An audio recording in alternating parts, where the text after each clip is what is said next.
Weston Merrill of the Montana Department of Agriculture. What a pleasure to have you with us today on Hemp Barons. Thank you for joining us. Thank you so much for having me.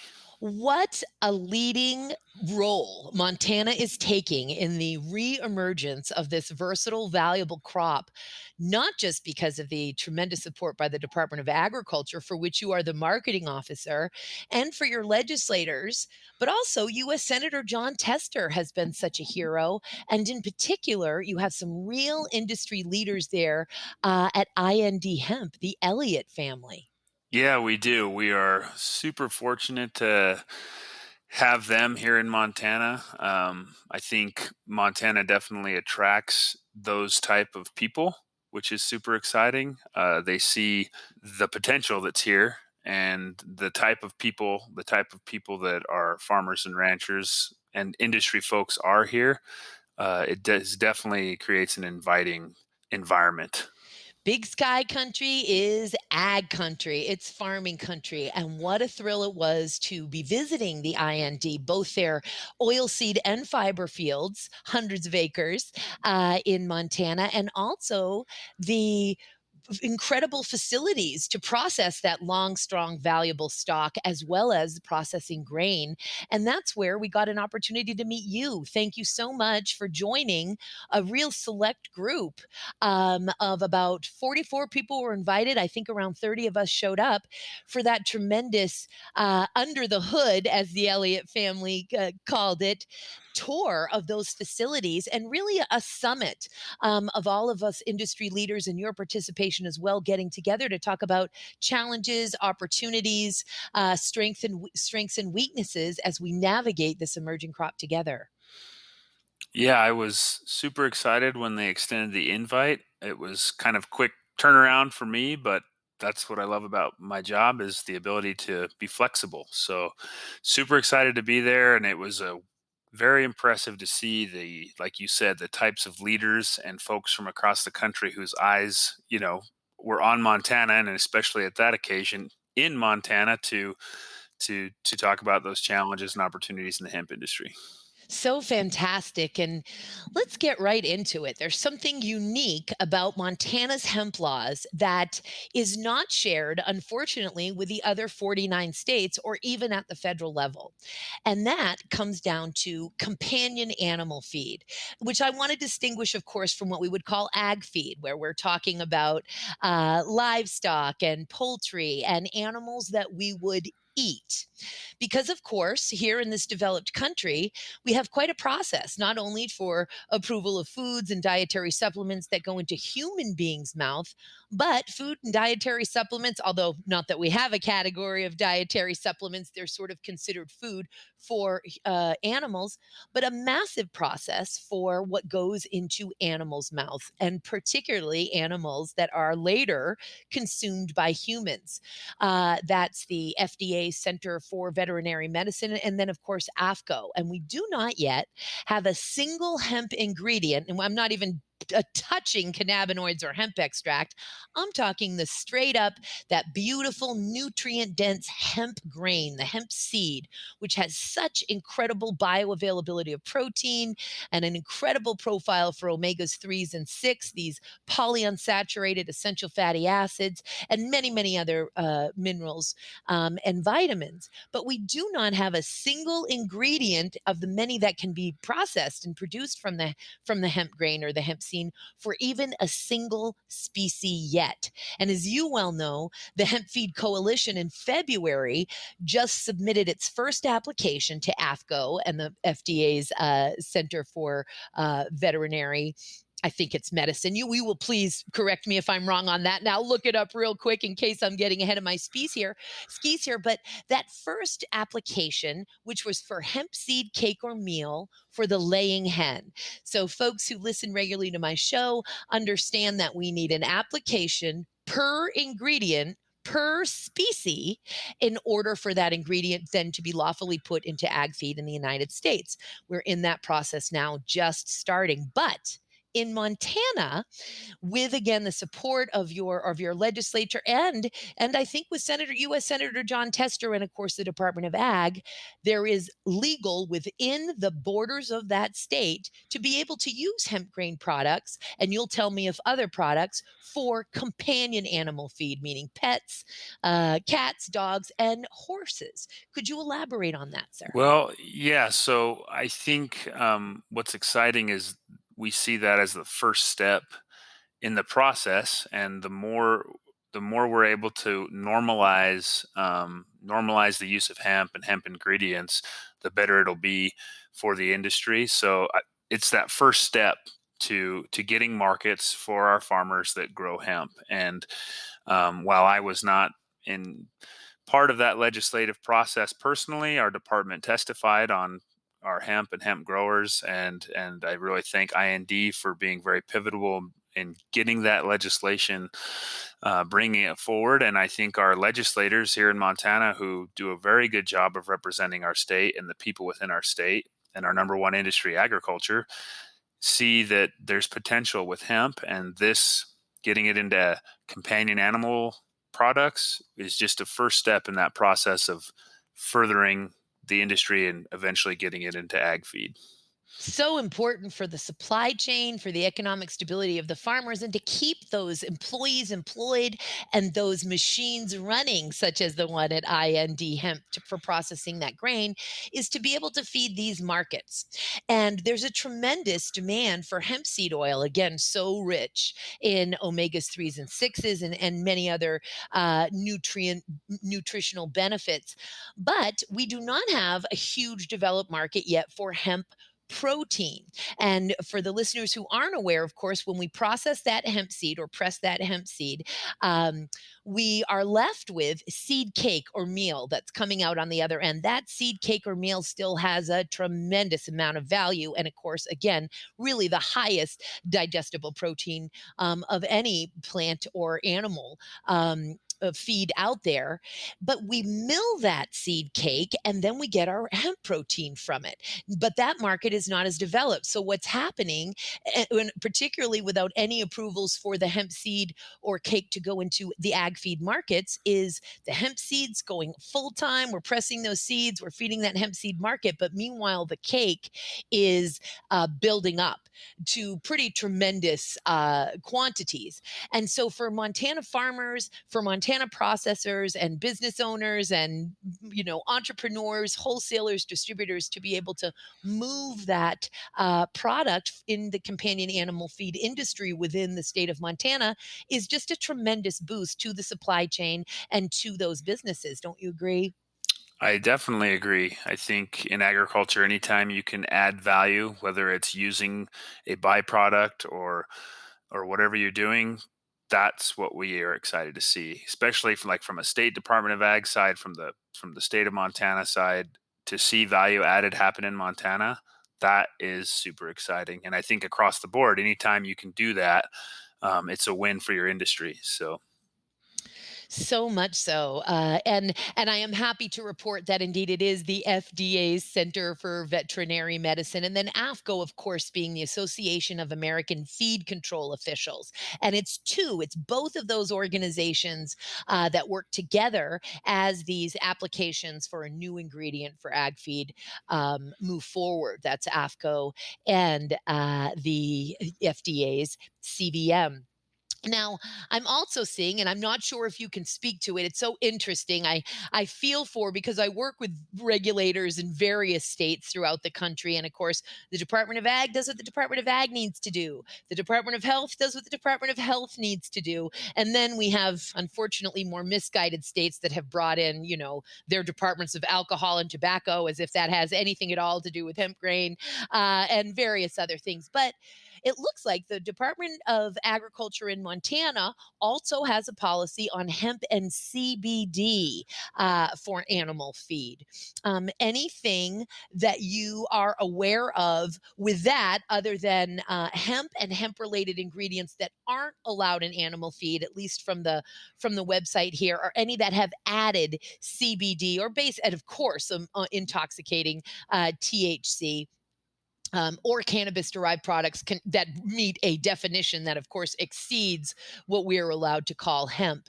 Anything you have to add around how the Department of Ag sort of got involved with that? There's crossover there because while we're not talking about human feed, in which case the Department of Ag, I assume, would have nothing to do with it, because it's animal feed, the Department of Ag's involved in that policy.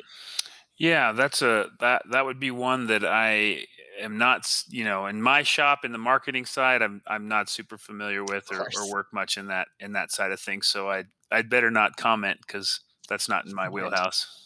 Smart indeed, and I'm happy to report I am looking right at the official policy here, which dovetails with even. And this is a wonderful thing about Montana. So Montana went out on a little reach here, went out on a limb and said companion animal feed, not all of ag feed, but also is saying in this guidance document, listen, we recognize that the FDA for human consumption, and again, I hate to compare these confused folks, but that's where we're at in the regulations here is that the FDA has approved hemp seed oil and hulled hemp seeds and hemp protein powder as they've recognized it as safe, generally recognized it as safe, and made that announcement on December 20th, 2018. So it looks like the Department of Ag in Montana is saying, hey, we recognize that the FDA has given GRAS status to these hemp grain ingredients, but they certainly have not yet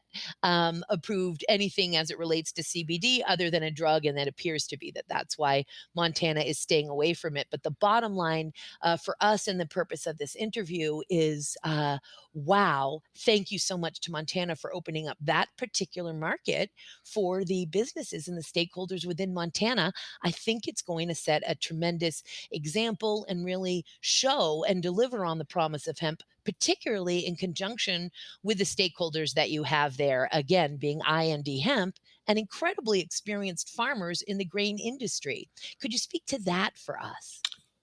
To the experienced farmers, Yeah, in the grain industry, I think there's a lot, and I'm not talking about hemp specific. I'm talking about grain in general, canola and your other grain crops in Montana. yeah, you bet. So that's what excites me personally as a marketing officer and producer myself about hemp grain because it's definitely something that is more familiar to our farmers. They've been growing wheat, they've been growing pulses, which are peas, chickpeas, lentils, they've been growing barley for years, and they know how to do that. They've got those processes dialed in. They know their crop rotations and the benefits to the soil by rotating crops through and it the order that they rotate through. So being able to incorporate hemp and particularly when they grow it for grain makes sense. And as those farmers, those experienced farmers see the benefits, not only obviously being able to sell their grain for a good price or contracting grain, but we've heard reports that from farmers that the barley crop that follows a hemp crop yields better. So agronomic benefits that happen like that just make it more of a sustainable or stable type of crop in rotation. As we see in grain markets, it's normal that prices fluctuate. Well, I might plant a few less acres of hemp if the price isn't as good, but I'll still always plant hemp because I know that it's into my crop rotation. So those experienced farmers and ranchers that we have that are growing other grains have the ability to put this one in their rotation and see if it works. And I'm not saying it'll work for everybody, but I definitely think there's a place for it. And in Montana, we have, you said it, big sky country is ag country. We have acres and acres of farm ground, highly productive farm ground. So we're able to produce lots of acres. Yes, and thank goodness for it. So obviously, crops with a what we would call even a regenerative value to it. As I as I move past even, and we're happy with sustainability, absolutely happy with sustainability, but what we see in hemp and what we see as many other awarenesses and really an agricultural revolution takes place in terms of soil ecology is moving beyond sustainability into regeneration and regenerative crops and regenerative agronomic practices. And that's what we are seeing with hemp, and sort of what you are describing here as a value add, or a regenerative aspect to it. Doesn't happen everywhere. You're going to have some good land. You're going to have some good techniques there. But when those agronomic practices are employed, it's tremendous what we're seeing here. And as I spoke, and I may be, projecting on you here or be misinterpreting, but I realize I felt like maybe I even not confused you, but it's confusing when we use the word grain and we're talking about a seed, an oil seed, in fact. And it's been an interesting journey for hemp, both legally since 1619, where we had our nation's first cannabis law, which was ordering farmers to make trial of the Indian hemp seed, only to have it eventually become a felony just to possess a seed capable of germination, only then 50 years later to be told, please, for the love of God, start growing hemp again. So it's been a great legal journey. But among that journey has been a journey of nomenclature, particularly under the successful social engineering campaign or hysterical engineering campaign of prohibition. And that is that the seed people didn't want us to call hemp seed a seed. And, Canada, of course, began regulating this crop and liberated it federally in 1998 and began to position itself and successfully positioned itself. We'll see how long they stay in that position, however, as the world's leader in hemp grain or hemp seed bulk food ingredients. But when that started, there was sort of this shunning of hemp, and it was like, don't call yourself a seed. We don't want you. We don't. The oil seed people don't want you. Don't call yourself a nut. The nut people don't want you either, and you're not really a nut. Don't call yourself a grain, because the grain people don't want you either. So we sort of been in this situation of going between calling ourselves a grain and an oil seed. But the reality is, and particularly if you're talking about, and I know you're the marketing officer and not the regulations policy analyst guy, but from an FDA perspective, you need to name the plant part, and grain would be way off. We are talking about an oil seed, and in fact, we're talking about a seed. So that also brings me then toward, how about your oil seed specific existing industry, and from a farming perspective and a processing perspective in Montana? Anything that you could speak to there, sir? Yeah, so that's something that I think is super exciting to look at in relation to hemp. So oilseed acreage in Montana has increased greatly over the last 10 years or so. And I don't want to be a predictor or anything like that, but I think hemp could follow the same type of pattern. I don't know how fast that growth will be, but I see it increasing as people learn how it fits in, like I said, their crop rotation. And that's what it comes down to. I mean, most of these farmers that are growing oil seeds, they aren't growing only oil seeds. They're growing oil seeds and a wheat, or oil seeds and a barley, and they'll keep that in their rotation however they see fit and however it works. But the oilseed production in Montana has greatly increased, and it has to do with the same things I just talked about that I hope to see happen with hemp. That farmers see the agronomic benefits. Not only can they contract this oil seed for a price and diversify themselves, they don't have they've got some wheat, they've got some oil seed, they've got some pulses, which are the peas and the legumes, right? Chickpeas and lentils. So if they can diversify themselves, they hedge against risk that way. Not only do they do that, that helps the pocketbook, but they help their soil. So I think what you see with the oil seeds and their acreage increase is exciting, because before, I mean, oil seeds take a little bit different storage methods, right? It's not as simple as just combining and putting it into a storage bin. You've got to be able to keep the seed dry. I mean, there's certain things you got to do when you harvest. It's got to be a certain moisture, right? So what's exciting to me is to see farmers adopt those practices and change a little bit about what they do, so that hemp comes along and it's not as big a jump to to do a few things, you have to tweak a few things because hemp is a little different than, a flax seed or canola seed, and a little more different than say a grain like wheat or barley, right? So it's exciting to see that farmers adapt and new practices. And canola maybe isn't quite as big a jump, but if they've already made the jump to canola, maybe making the jump to hemp is not as big a jump as it was before. So seeing that normalization and things like that, I think will help the industry.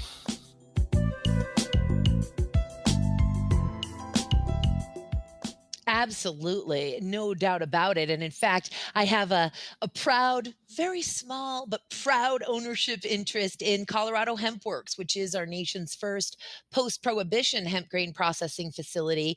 And I get folks all the time saying, "Gee, I'd love to get into hemp and start growing hemp grain for Colorado Hemp Works." But the reality is, for exactly the reasons that you said, we want everyone to be successful in their farming and agricultural endeavors, particularly as it relates to hemp. And also, Colorado Hemp Works is looking for, as most grain processors are looking for, experienced oilseed and grain farmers who have existing equipment to harvest, to combine, as you say, and then to store the seed. It is certainly not as easy as it looks. You've got to have those proper silos, temperature, and moisture controlled to be able to do that. When I look at the historical crop reports for Montana, the first season that Montana planted was in 2017, somewhere around 542 acres. In 2018, it just shot up like crazy. I mean, literally, Montana just stomped on all the rest of the 50 states and grew 22,000 acres in 2018. 2019, I'm actually not sure. There was a bit of a whirlwind that occurred. We try to keep this historic crop report data.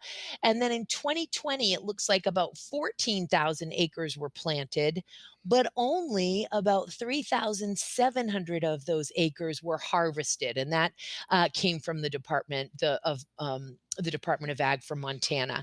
Any ideas on what happened? I'm assuming, but this is why I'm asking, that there was, like many states, just a massive overproduction or excitement potentially on hemp extract or growing for CBD, and there were not contracts in place for that growing, or dun dun dun dun. In Montana, I think there were some pretty major contracts in place now that I think about it. And it just recently had, unlike the other states where folks grew, some with contracts in place, but grew and overproduced. Most people just had these pie in the sky, and I feel terrible because farmers are innocent, do things on a handshake, are generally people of tremendous integrity, and believed a bunch of magical salesmen selling them magic beans that they were going to get thousands of dollars an acre, planted a bunch of hemp extract or hemp for CBD without contracts, and that backfired because we already had a ton of oversupply of processed hemp extract or CBD from the 2019 season.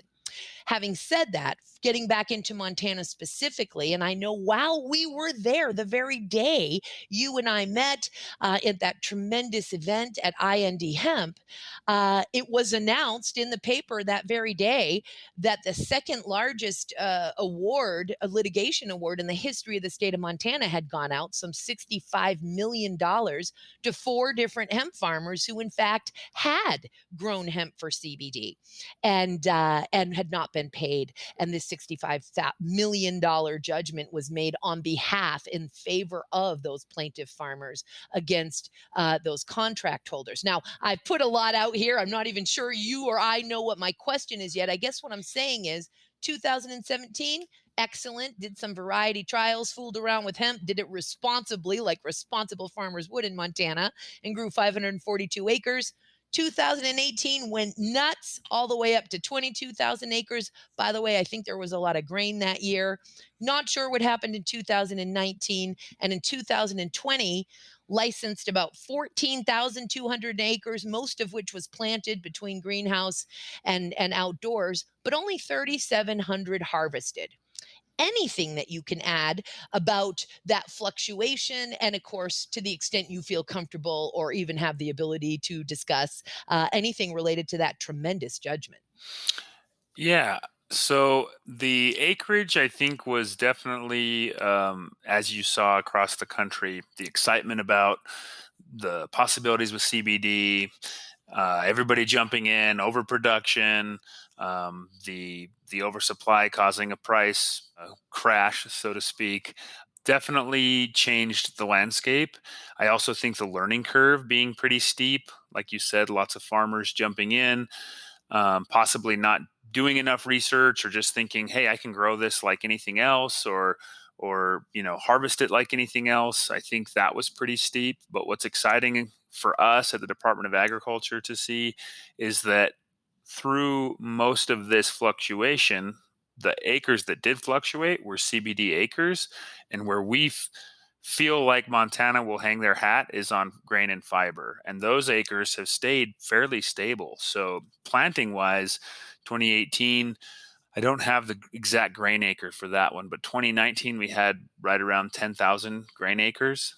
2020, same. And 21, within the state, under the state program, there was about 5,000 acres, but under the USDA program within the state, like on the Indian reservation, there was also another 5,000 acres. So within the borders of Montana, still about 10 to 12,000 acres of grain variety hemp grown. So that's super exciting to us to see that that part has stayed relatively steady.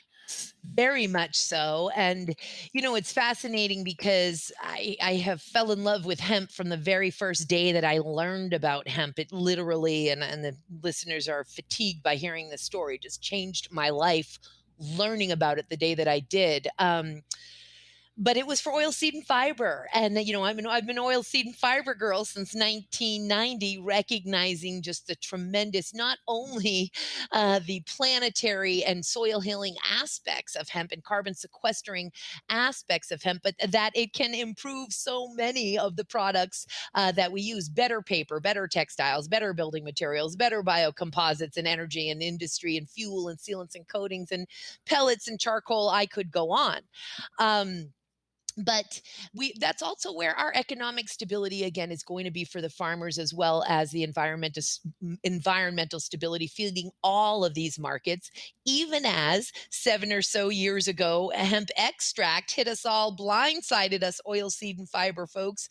Kind of hit us like a ton of bricks when we were like, what?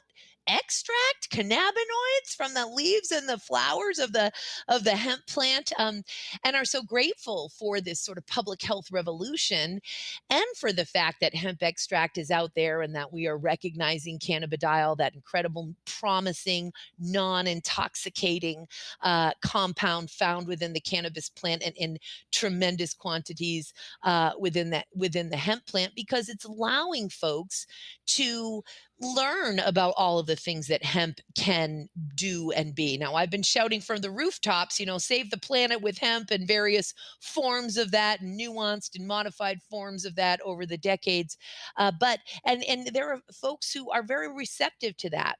Having said that, when folks who haven't gotten a good night's sleep in 20 years, or have been living with shoulder pain, or their knee acts up every time they go for a hike, and they take this non-intoxicating natural botanical extract and they get a good night's sleep and they are relieved of that discomfort, now they're really listening and paying attention. And so grateful for that platform and for the way that this revolution of consciousness and everything else is unfolding, so that we have folks attention and can tell them all of the things that this versatile, valuable plant can do from the lens of CBD. And yet CBD takes up almost all the air in the room when we speak about it. So, in general, the state, I think.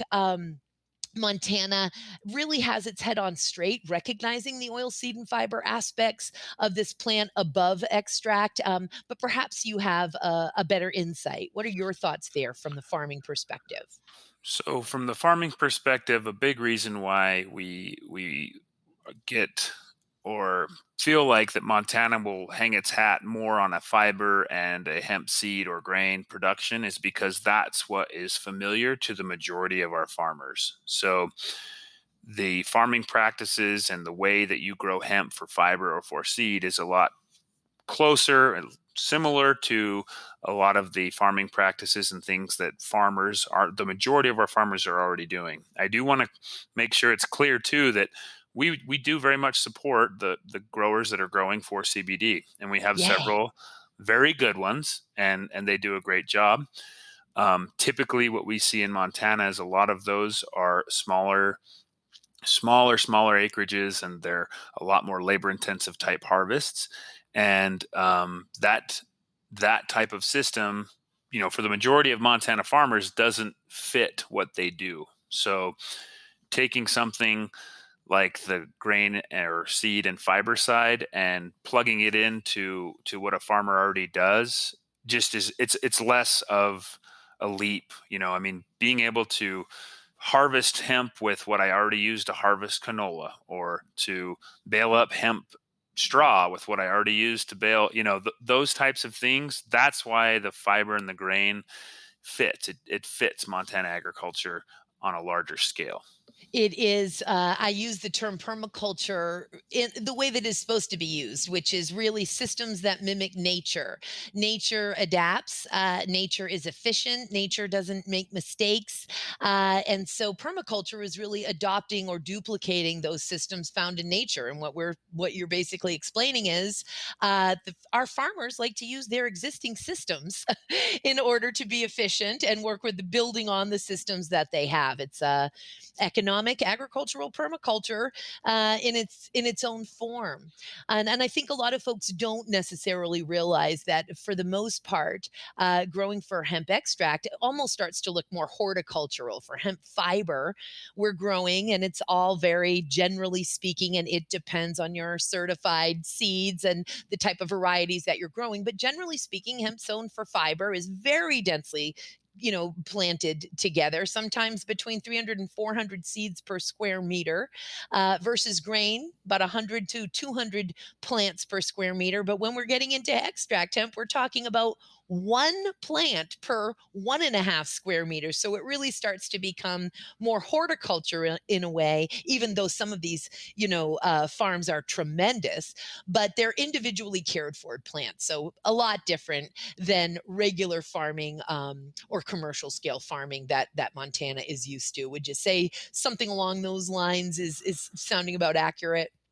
Yeah, definitely. And I think that's not saying that, down the road there will be a situation where, you're growing hemp for extract in a more conventional type, or, larger scale grow or planting or harvesting situation. But that's what's exciting about the hemp industry, is the innovation that can take place. Who knows? I'm not going to say like that could totally happen, but for right now, what we do know is that fiber in the grain or the seed is definitely grown, like you said, just more dense, larger acreages, and that fits Montana agriculture. And that fits Montana agriculture. And to your point, I almost qualified what I was about to say, but thank you for setting me up to elaborate, which is, I wanted to say, here in the US, where we have endless acres to grow food, versus it's already being done, what you just said, maybe in the future, already being done in Europe, where they do not have the tremendous lands that we enjoy here in the United States. For example, in Holland, where they're quite ahead for the fiber industry, processing and otherwise. I've had a wonderful opportunity to have some technical visits to fields and facilities there, and they are Dunagro specifically, as well as hemp flax. But Dunagro has this beautiful combine called the Hemp Bull, and it's got a double cut. It cuts about 8 inches off the ground to get that long, strong, valuable stalk. And it also has a second cut far above, which strips the flowers off the top of the fiber crop that it is growing. So we're talking densely planted fiber hemp, but it's a dual variety, only with about 3 to 4% CBD in this particular variety. But bear in mind, they've already got their fiber processing and their fiber markets quite down, filling it all the time. So it's a co-product, and I don't like to use the word byproduct in hemp. We only have co-products in hemp from my perspective, but it's a co-product then for Dunagro to strip those flowers. And because they've got that market for hemp, they're totally cool with 3 to 4%. And that was a couple years ago. For all I know, their genetics are creeped up, 5 to 7%, but they're not so concerned with CBD content. Fiber is their number one, but they are also utilizing the flowering tops and leaves with that tremendous hemp bull to strip the flowers off the top and use both. So, in fact, that is already being done, these dual and sort of tri crops, and in other regions where they're more developed and where they're frankly far more aware of their lack of ag land. So, they use them very wisely and efficiently there. Yeah, that's I've seen those in action, not live, but plenty of videos. And I think that's something definitely to come. So every time I present to a group of farmers or have talked about hemp in a public setting where I was giving a presentation, I always show a picture of a combine, roughly 1930, 1937 to be exact. And and then I show a picture of a combine in 2020, and it is quite different, and the volume and everything that that machine can do is quite different. And while I know that, innovation's been happening around the globe in this industry, but we've had, roughly an 80-year stretch where it hasn't happened here. So there's definitely going to be some exciting innovations and exciting technologies and exciting things happening in this industry. I just, just to keep it in perspective, I always tell people, here's a combine, and 80 years ago, this is what it looked like, and our hemp industry is young. So I think focusing on those sustainable small steps and wins will breed, that innovation and create the base for a large sustainable industry that has endless potential. Totally, totally. And another unique thing as we come to the end of our time together that I was thrilled to see and be made aware of while I was visiting Fort Benton, as it were, was this North 40. And if only every state had this sort of chain of ag feed and ag supply stores, such as Montana has in North 40, that has really embraced hemp and is putting it out there front and center for the farmers. Just from a marketing perspective and from a normalization perspective, can you speak to us about what's going on with North 40 and hemp? So that's super exciting, and I think, like you said, having it. So as a producer myself, when I need something related to farm and ranch, where do I go? I go to the feed store. I'll walk in, whether it's North 40 or whoever, but I walk in, and everything's normalized. Everything I already know what I'm going to see, doesn't surprise me much. I trust what's there most of the time because it's all about a relationship. I've built a relationship with that store or wherever the supplier. So having North 40, that's super exciting because as a, somebody with horses, if I need equine feed and I want to have my horses take advantage of the wonderful hemp plant, I can walk in there and say, "Oh, this is new," but because it's already in a location that I trust, it's normalized. Yeah, I'm willing to try it, right? So that is big, and I do think that I mean, there's feed stores all over the country, and it all has to do with relationships. So you could talk about agriculture, you could talk about manufacturing. Every business is a people business. So being able to have those folks and our processors here that have successfully put that product in that store, it's all about them building a relationship with those people and knowing that they can trust this product, right? So relationships are so key, and I think there's an opportunity to do this in other states. It might take a little while, legislation and things like that, but there's definitely that opportunity. And as we continue to build those relationships, it will happen. Totally. And I'm on the North 40 website right now, in addition to the hemp Tana, love it, hemp Tana hemp holes and hemp Tana hemp seed oil that they have for companion feed, again, legal within the borders of the state. I can tell North 40 is already starting to see the results of their hemp offerings because here at North 40, there appear to also be offering hemp sandals, and they're already out of stock of these really cool hemp sneakers. And they say coming soon are hemp pants. So, hemp is coming to town, people. And the greatest way that anyone can support hemp, and you know this as the marketing officer, is to buy hemp. Since 1991, which is when I started to make my first actual public speeches after learning about hemp in 1990, I have been saying the greatest act of activism that you can do to be a part of this emerging crop and to bring it back to its broad light of day, which is where it sits today in the broad light of day among America's other agricultural commodities, is to buy hemp. Consumers need to drive the demand for it. Fill in your comment cards that you want it. And I see here that North 40 is already seeing that consumer drive. So buying hemp is everything. What's your biggest message as we part here, Weston? And I'm so grateful for having you here today. Something that you maybe want to make sure we tell the listeners or that I didn't ask you before we go. I would say maybe a good or one of the biggest messages that I could share is that here in Montana, we're working very hard to support, from the side of the Department of Ag, to support our farmers and ranchers, and that they do a spectacular job of taking care of their soil, rotating their crops, and producing high quality products.